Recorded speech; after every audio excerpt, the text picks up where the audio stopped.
স্বাগত বন্ধুরা, আজ আমি চলে এসেছি একটি নতুন হরর ভিডিও নিয়ে। এই ভিডিওটি শেষ পর্যন্ত দেখুন এবং ভিডিওটি ভালো লাগলে অবশ্যই একটি লাইক এবং একটি সাবস্ক্রাইব করে দিন। আর আপনার যে কোনো বন্ধুকে এটি শেয়ার করে দিন যাতে সে আমার এই নতুন গল্প অনুভব করতে পারে। আর কিছু বলছি না, এবার ভিডিওটি শুরু করছি। বাড়িটার দিকে তাকালো। স্টেশন থেকে একটু দূরে দাঁড়িয়ে থাকা বাড়িটা দেখতে যেন ব্রিটিশ আমলের কোনো পুরনো বাংলো। দোতলার একটা জানলায় মৃদু হলুদ আলো জ্বলছে। অর্ণব বলল, ওখানে তো আলো জ্বলছে, তাহলে বাড়িতে কেউ থাকে? স্টেশন মাস্টার এবার অর্ণবের দিকে তাকালো।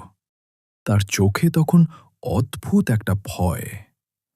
থাকে, একটু থেমে বলল, কিন্তু যারা থাকে তারা সবাই মানুষ নয়।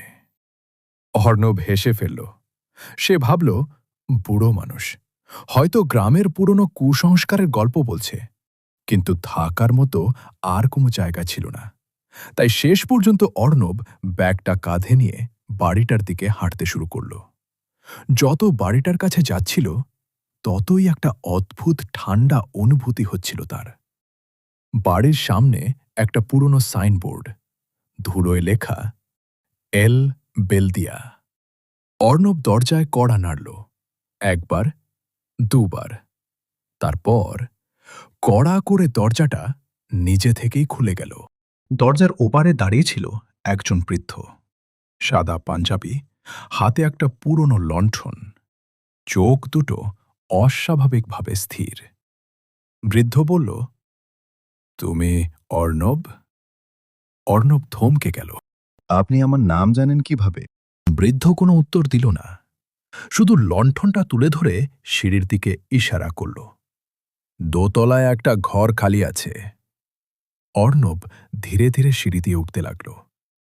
দোতলার করিডোরটা অন্ধকার, দুই পাশে অনেকগুলো দরজা, একটা, দুইটা, তিনটা, তারপর করিডোরের একেবারে শেষ প্রান্তে একটা দরজা। দরজার গায়ে পিতলের ছোট্ট একটা প্লেট, সেখানে লেখা ১৩। অর্ণব দরজার দিকে তাকিয়ে বলল, এই ঘরটাই? বৃদ্ধ মাথা নাড়ল, তারপর খুব নিচু গলায় বলল, রাত ১২টার পর দরজা খুলবে না। অর্ণব হেসে বলল, কেন? বৃদ্ধ এবার তার দিকে তাকালো। কারণ ১২টার পর এই ঘরটা আর ঘর থাকে না। ঘরে ঢুকে অর্ণব প্রথমেই বুঝতে পারল ঘরটা বহু বছর ধরে ব্যবহার করা হয়নি। একটা পুরনো খাট, একটা কাঠের টেবিল, দেয়ালে একটা ভাঙা আয়না, আর জানলার পাশে একটা পুরনো ঘড়ি। ঘড়িটা বন্ধ, কাঁটা থেমে আছে ৩:১৩। অর্ণব ঘড়িটার দিকে তাকিয়ে একটু অস্বস্তি পেল, তারপর ব্যাগটা রেখে বিছানায় শুয়ে পড়ল। কিছুক্ষণ পর বাইরে বাতাসের শব্দ শুরু হলো, জানলার কাঁচ কাঁপছে, তারপর ঠক। অর্ণব চোখ খুলল, আবার ঠক ঠক। শব্দটা দরজার দিক থেকে আসছে। অর্ণব উঠে বসল, ঘড়ির দিকে তাকালো। ঘড়িটা এখনো বন্ধ, কিন্তু তার নিজের ফোনের সময় ৩:১৩। ঠিক সেই মুহূর্তে দরজার ওপার থেকে একটা ফিস ফিস শব্দ ভেসে এলো। অর্ণব! অর্ণবের শরীর ঠান্ডা হয়ে গেল, কারণ ওই কণ্ঠটা তার নিজের কণ্ঠের মতো শোনাচ্ছিল। অর্ণব দরজার কাছে গেল, কিন্তু দরজা খুলল না। বাইরে কেউ যেন দাঁড়িয়ে আছে। তারপর দরজায় খুব ধীরে একটা শব্দ হলো, টক টক টক। অর্ণব বলল, কে? কোনো উত্তর নেই। আবার টক টক টক। এবার দরজার নিচ দিয়ে একটা ছায়া দেখা গেল, মানুষের পায়ের মতো। কিন্তু অদ্ভুত ব্যাপার, ছায়াটা দরজার একেবারে সামনে দাঁড়িয়ে ছিল না। মনে হচ্ছিল কেউ যেন অনেক দূরে দাঁড়িয়ে আছে। অর্ণব পিছিয়ে গেল। ঠিক তখনই ঘরের ভাঙা আয়নায় তার চোখ পড়ল। আয়নায় সে নিজেকে দেখতে পেল, কিন্তু তার পেছনে আরেকজন দাঁড়িয়ে আছে। সাদা পোশাক পরা একজন মানুষ। অর্ণব দ্রুত পিছনে ফিরে তাকালো। কেউ নেই। আবার আয়নার দিকে তাকালো। এবার আয়নাতেও কেউ নেই। কিন্তু আয়নার নিচে ধুলোয় লেখা একটা সংখ্যা দেখা গেল, ১৩। হঠাৎ পুরো বাড়ির আলো নিভে গেল। অর্ণব দরজা খুলে বাইরে বেরিয়ে এলো। করিডোরে কোনো আলো নেই, শুধু দূরে বৃদ্ধের লণ্ঠনের ক্ষীণ আলো। অর্ণব সেই আলো অনুসরণ করে এগিয়ে গেল, কিন্তু কয়েক পা যেতেই সে থেমে গেল। করিডোরের শেষে অনেকগুলো মানুষ দাঁড়িয়ে আছে। সবাই সাদা কাপড়ে ঢাকা। কেউ নড়ছে না, কেউ কথা বলছে না। শুধু সবাই অর্ণবের দিকে তাকিয়ে আছে। অর্ণব পিছিয়ে যেতে শুরু করল। ঠিক তখন তার পায়ে কিছু একটা ঠেকল। মাটিতে পড়ে আছে সেই বৃদ্ধের লণ্ঠন। কিন্তু বৃদ্ধ কোথায়? অর্ণব লণ্ঠনটা হাতে তুলে নিল। তারপর সামনে তাকিয়ে দেখল সাদা পোশাকের মানুষগুলো আর সেখানে নেই। করিডোর ফাঁকা। শুধু দূর থেকে একটা কণ্ঠ ভেসে এলো, ঘর নম্বর ১৩তে ফিরে যাও। অর্ণব আর দাঁড়াল না। সে দৌড়ে নিজের ঘরের দিকে ফিরে গেল, কিন্তু দরজার সামনে এসে তার বুক কেঁপে উঠল, কারণ দরজার নম্বরটা আর ১৩ নেই। সে এখানে লেখা ১২। অর্ণব দরজা খুলে ভিতরে ঢুকল। ঘরটা আগের মতো নেই।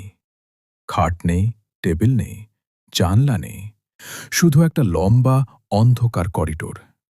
অর্ণব বুঝতে পারছিল না সে কি দেখছে। সে পিছনে ফিরে দরজা বন্ধ করতে গেল, কিন্তু দরজার ওপাশে তখন আর বাড়ির করিডোর নেই। সেখানে দেখা যাচ্ছে বেলদিয়া স্টেশন। একটা ট্রেন প্ল্যাটফর্মে দাঁড়িয়ে, কিন্তু প্ল্যাটফর্মটা সম্পূর্ণ ফাঁকা। অর্ণব দরজার দিকে এগিয়ে গেল। ট্রেনের ভেতর থেকে হঠাৎ একজন লোক জানলায় মুখ রাখল। অর্ণব চমকে উঠল। লোকটা দেখতে অবিকল, অর্ণবের মতো। তারপর ট্রেনের ভিতরের সেই অর্ণব ধীরে ধীরে হাত তুলে জানলার কাঁচে লিখল ১৩। আর সঙ্গে সঙ্গে ট্রেনটা অন্ধকারের মধ্যে চলে গেল। অর্ণব চিৎকার করে উঠল, কে আছো? কোনো উত্তর নেই, শুধু দূরে ট্রেনের শব্দ। তারপর ঘড়ির ঘণ্টা বাজল। ১ বার, ২ বার, ৩ বার। অর্ণব বুঝতে পারল সময় আবার ৩টা ১৩ ফিরে এসেছে।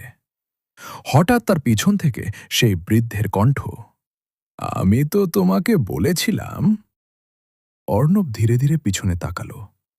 বৃদ্ধ দাঁড়িয়ে আছে, হাতে লণ্ঠন, কিন্তু এবার বৃদ্ধের মুখে কোনো অভিব্যক্তি নেই। অর্ণব কাঁপা গলায় বলল, আমি এখান থেকে বের হব কিভাবে?